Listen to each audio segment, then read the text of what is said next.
Ignatius Press and the Augustine Institute present The Formed Book Club. Catholic book lovers unpacking good books, chapter by chapter. If you like us, please help us by subscribing and by reviewing us on Spotify, Apple Podcasts, or wherever you might listen.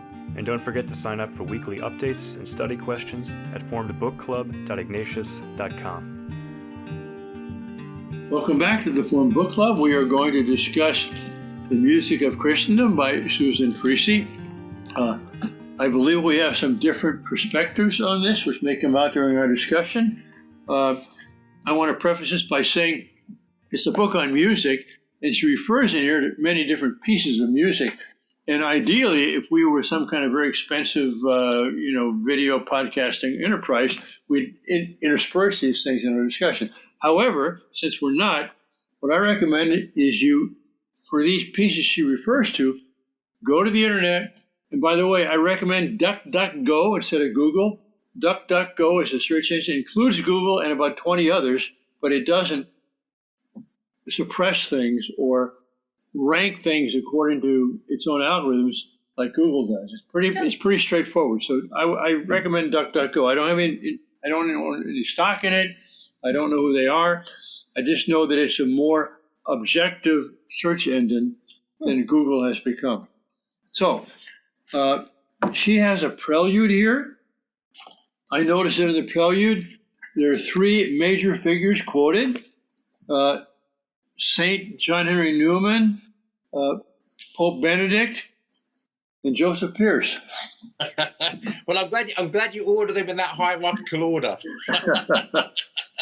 Well, and on page 3, Cardinal Ratzinger says, in his quote there, next to the saints, the art which the Church has produced is the only real apologia, or defense of and, expression of, for history. And finally, for together, beauty and love form the true consolation in this world. Isn't that true? Yes. I mean, if you have someone you love or people you love, your family, your friends, your wife, your children, and so on, that's a tremendous consolation. Okay. If you go out into nature and watch the sunset, look at the flowers, see the trees, that's a consolation too. Or hear a beautiful piece of music. Yeah. It's only when you watch TV that you get discouraged. Oh, Or go on the internet too much. that's right. So let's start right away with this question. Vivian, you mentioned before the broadcast here, the recording, that to you this does not seem like a book for the average Catholic. It's more detailed. It's more for musical aficionados, something like that. Well, maybe aficionado, maybe not. But if you're a student of music, you're going to understand her much more than I can. And I'm not alone in that opinion. Our tech support over here, who is a musician, thinks the same way about the book. So I'm just going to say that by way of encouragement for the people out there who, like me, are not a student of music and might find sometimes this a little tough sledding, that you might have to just persevere and see how you can benefit from reading Okay, it. well, I'm not a musician either. I tried to play the banjo unsuccessfully, but I think I'm even more a musician than Joseph is. Perhaps I'm wrong on that. But I found it instructive to just kind of see the procession of music and how it went from the Greeks and then Gregorian chant and then Middle Ages and polyphony. So I was kind of fascinated by what she has to say, even though I can't grasp it all. Right. I like kind of seeing it. If I can say basically that I first of all, I'm agreeing with both of you, which is maybe unusual in itself. Disagree, but that's okay. Except what I would say is that I'm an autodidact, and one of the reasons that I've made progress is by reading books that are forced me to go into the deep end. And I'm not a student of music, and certainly some of this language I'm not going to understand unless I learn to read music, and I'm not likely to do that. So this is always going to be somewhat beyond me, but I am nonetheless willing. Now, when I first started reading theology and philosophy, I knew nothing about theology and philosophy. I am willing to accept and embrace that a book on music is going to have an aspect of expecting some knowledge of the reading of music. And if I don't have it, then I'm not going to blame the author of the book. I'm going to say, okay, well, clearly I can't engage this on the level that I need to or should do, but I'm going to get the best I can out of it. And if I can just say that the opening paragraph of the prelude, and I love, by the way, she called it a prelude and not a preface. I mean, it's a book on music. I think it sums up what it's trying to achieve, and I do think it succeeds, at least largely.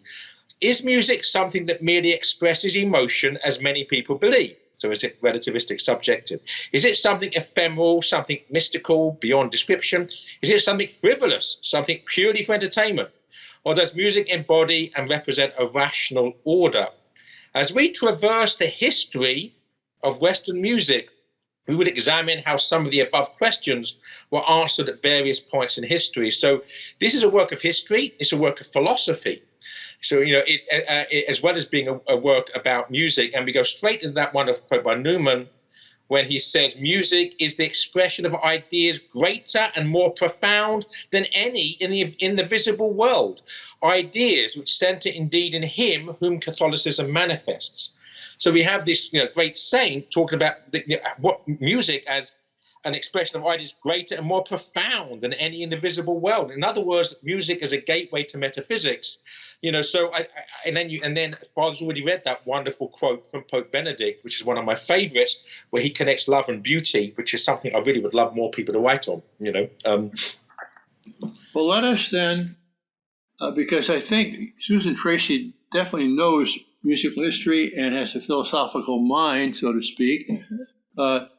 Let's see what we can extract from this book as we go through it that will be of value to anyone, even those who may be put off a bit by the musical details. Good idea.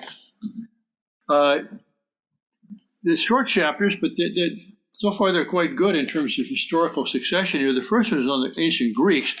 I want to point out something on page 7, end of that paragraph that begins at the top of the page, or continues at the top of the page. Pythagoras and his disciples are said to have discovered the numerical correlations determining the fundamental intervals of music, the octave, the fifth, the fourth, the sixth. But notice something, music is basically sound, and it has different frequencies. And if you have a string and you vibrate it, you can get all sorts of vibrations, sorts of wave motion in there. But the string, if you go to an octave, there'll be 2 waves per unit instead of 1. And then you get to these thirds and fifths. But anywhere in between that, you get this rippling effect. It's just kind of chaos.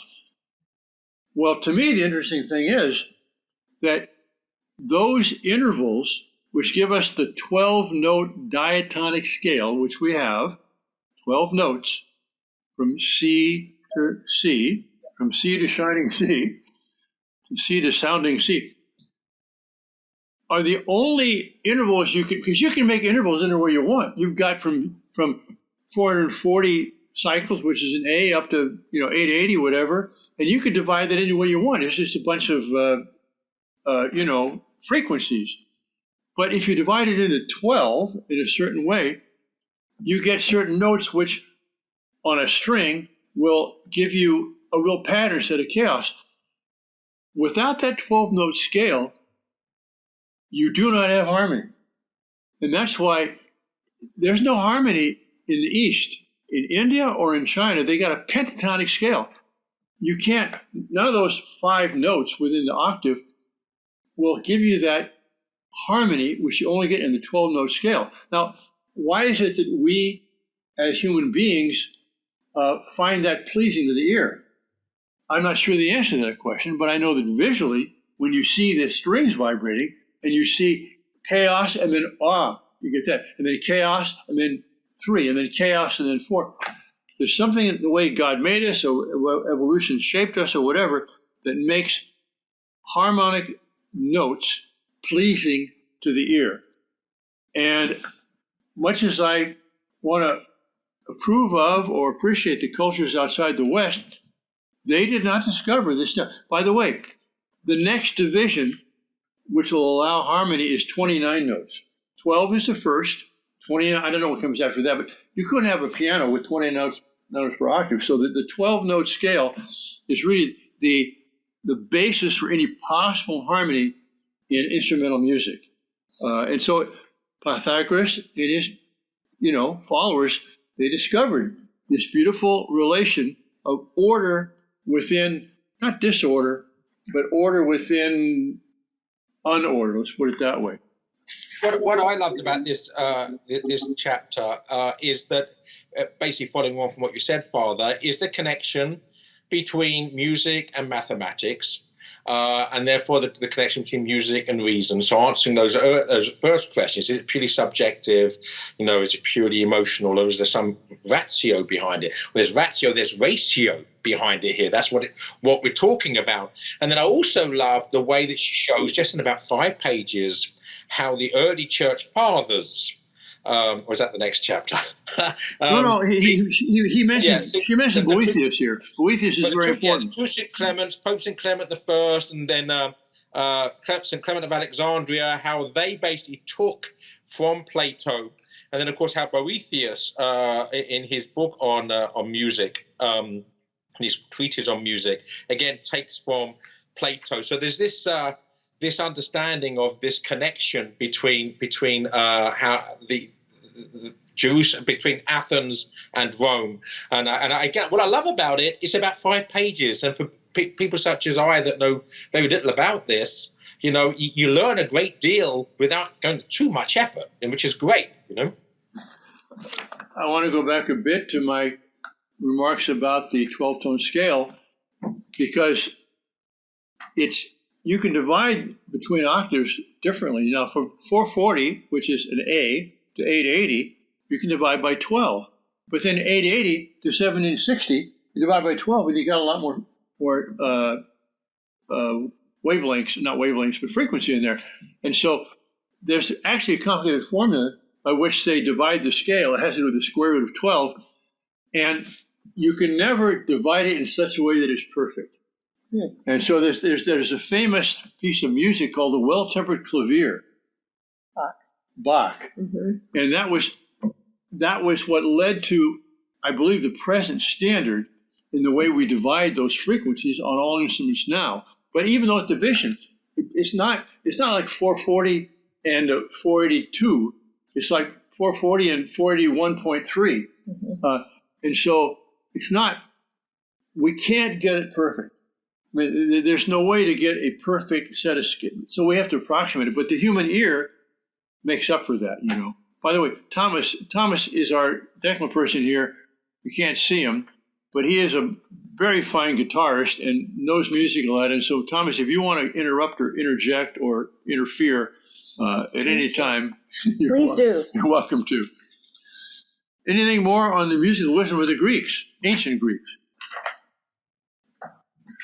Gregorian chant. Well, simply before you move to Gregorian chant, she points out that the Greek musical tradition then became part of the European Middle Ages musical tradition, so much so that Boethius's book became the standard music theory textbook throughout the Middle Ages. And I never knew Boethius was a musician. I knew his Consolation of Philosophy and that he died for the faith and all that, but I didn't know anything about his musical contribution, and what a huge contribution that turned out to be. It did. And let's not cancel our culture. I mean, there's been a lot of evil in the church, and we're part of it in the present church. But we have to acknowledge the church for the good that she did in fostering music, because as she points out in this book, Western music derives from Gregorian chant, with also, after the chant, which was a melodic thing, only one, it was not harmonic, with the Greek contribution, gave us what we have now. By the way, if you go to Beijing and want to go to a musical symphony, what do you hear? Western music. Bach, Mozart, because God bless them for all they've done, especially in art and beautiful calligraphy, but they couldn't possibly have had symphonic music because they were limited by the tonal scale which they had. Gregorian chant. I'm sorry, I'm talking a lot. I want to say about Gregorian chant because we think as Catholics that Gregorian chant comes from St. Gregory the Great, who was Pope from 590, I think, to 604. And it does. However, one day in our old offices, which overlooked the northern part of the city, including Temple Emmanuel, I was thinking about my breviary in the Psalms and asked myself the question, well, wait a minute. These Psalms were songs. I wonder what it sounded like. So I called the rabbi at Temple Emmanuel. I said, Rabbi, Father Fessio here, look, do you still sing the Psalms in your synagogues? No, we don't sing them anymore. Well, do you know what they sounded like when people did sing them? No, I don't, but you call this number 1-800-Judaism, he said. It still works, by the way.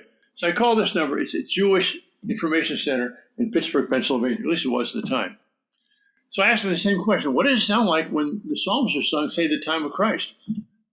We don't know, but you call this rabbi in Manhattan. He really knows. So I called this rabbi in Manhattan, and it's a long conversation. In those days, you had to pay for long-distance calls. So I was getting a little nervous because he was very talkative, but very informative. So, well, no, Rabbi, look, do you have any idea what did it sound like around the time of Jesus Christ, the Jew, when the Jewish people sang the Psalms? He said, well, that's simple, Father. I said, what is it? He said, Gregorian chant. He says, you got it from us. I said, really? So I called my friend Bill Mart. You know William Mart? Yes, at Stanford. Professor of music at Stanford University for years. And he has a Gregorian choir. I said, Bill, is this true? He said, oh, yeah. He said, the original Gregorian melodies are really the Jewish psalm tones. What did Gregory do? Gregory organized them and then added to them, and made them more universal in the church. But we got them from the Jews. So I want to say that. And a second thing I want to say, because before Gregorian chant came, that was 590 to say 604. Today, we're recording on the feast of St. Ambrose. And St. Ambrose has a lot to, that we can be proud of. But one thing, he was in the 4th century, which was filled by the Arian heresy. Okay, so more than half of the bishops did not believe that Jesus was divine. We think things are bad now. Let's highlight that. More than half. And it's the Anglican Church. Yeah. And you want to read about that. There's a wonderful book by Newman called The Arians of the 4th Century. And you think things are bad now? Well, they are. But it's not new that they're bad. But one of the things which made Arius so popular was that he took popular songs at the time and he put his heretical verses, he made religious songs out of them and made heretical verses out of them. They became very popular. And that was probably the main source of the spread of the Arian heresy among the people. So what did Ambrose do? Pop music. Ambrose took those songs and he put Orthodox lyrics to them. And that was one of the ways that the Arian heresy was combated, along with Athanasius the Great, who resisted it all the time. Anyway, I just want to say that about Ambrose before we got to Gregorian chant, because Ambrose comes before that. But I would like to, I do want to comment upon what you just said, but I would like to actually defer to Vivian, who I think that maybe we've been squeezing her out a bit. So I'd like to squeeze her in. Oh, no, please, go ahead. Well, again, I love what you've just said about Gregorian chant coming from the Jews, because what do we have here? The first 2 chapters, right? Our understanding of music coming from Athens via 2 St. Clemences and Boethius, and some mathematical, philosophical understanding of music. And then Gregorian chant comes from the Jews and their liturgical worship. So we have, Jerusalem and Rome, and we have Athens and Rome coming together here. And I just love the way that history is coming to life, as the way just looking at this book and this history. I love it. But she doesn't mention the Jews explicitly. She just says, following ancient cultures, Gregorian chant is monophonic. Good point. She never mentions the Jews, and because I knew this story of Father Fessio's, because I tell it again and again. No, but that was about the time you were teaching all of us Gregorian chant, all of us Ignatius Press, and it's a sin of omission. That it would have actually enriched it. That's a good point. There's a problem with the book, but I'm pleased that it's not a problem with this conversation. Yes. And the only other thing I want to say about this chapter is that just the final paragraph, the final 2 sentences, which is just wonderful. Gregorian chant is a totally humble art that also happens to be sublime prayer. Mm-hmm. There is no other reason for which it was composed in the praise of God. I underlined that too. And it's humble, not only for all the reasons, technical reasons that she explains musically, but it's also humble in that anyone can sing it. Exactly. This does not need a trained choir, the way Palestrina and some of these great polyphonic composers. That music can only be sung by trained people. But Gregorian chant can be sung by anybody. Distinguish, as she distinguishes, I agree wholly with that, and I've experienced that in my own life as a priest. However, in this chapter, she does talk about the three forms of Gregorian chant: the syllabic, the pneumatic, and the melismatic. And the syllabic chant, which has one note per syllable, it's very easy to learn that.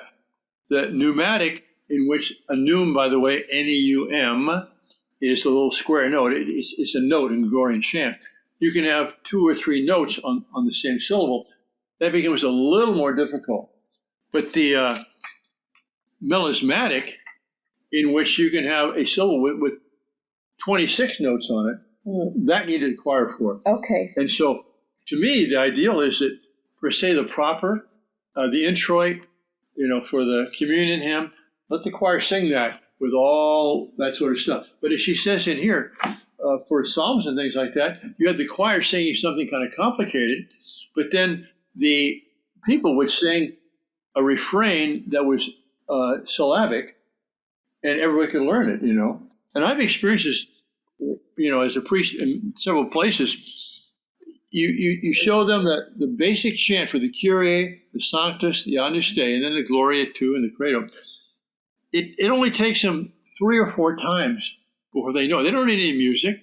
They just sing it, Mm-hmm. And I've never heard as complete, volumetric, let's say, fills the church singing as when the people just sing simple chant together. Because, I don't go to many churches. I'm a priest in my own mass, but I know when I used to visit, they're always got to have a new hymn every week, and you don't know it, and who sings it. And no, it's not. It doesn't work. It's not as beautiful, and it's not as singable, in my humble opinion. I want to mention a footnote on page 17 in this chapter. Footnote 8. It says, in the Novus Ordo Mass, which is the Mass of Paul VI, the Mass we say normally in our parishes, the gradual is usually placed by the responsorial psalm. So between the first reading, epistle, first reading, and the gospel, we now have a responsorial psalm. You used to have the gradual. Now, the gradual was taken from Scripture and often from the Psalms, but the gradual, gradus, by the way, in Latin means a step, and so you're moving up to the altar now, and so you go from step to step. The gradual was often very long, melismatic, and people couldn't possibly follow, it seems to me. However, when this beautiful Latin chant that you don't understand the meaning of the words, you can actually pray. It's like background music for prayer. And so I'm not opposed to the idea in the liturgy to have this musical background of chant while you're able to reflect on the reading. That's good. But after the council is replaced by the Psalms, and I think the Psalms are among the most beautiful prayers of the church, inspired by God.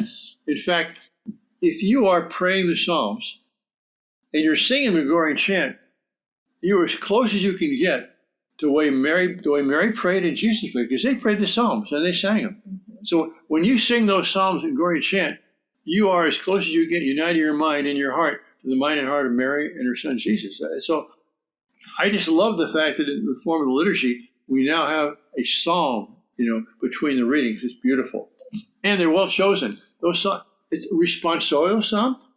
You check that first reading, and how should I respond to that? Mm-hmm. You look at the psalm, it tells you in God's own language, what the proper response is to that reading. It's beautiful. Something I think we've come to our time limit here. Let's be prepared for next week to go up to chapter, and including chapter 15, that is 8 to 15. But we will take up our discussion starting chapter 3. Is that okay? Sounds That's good. good.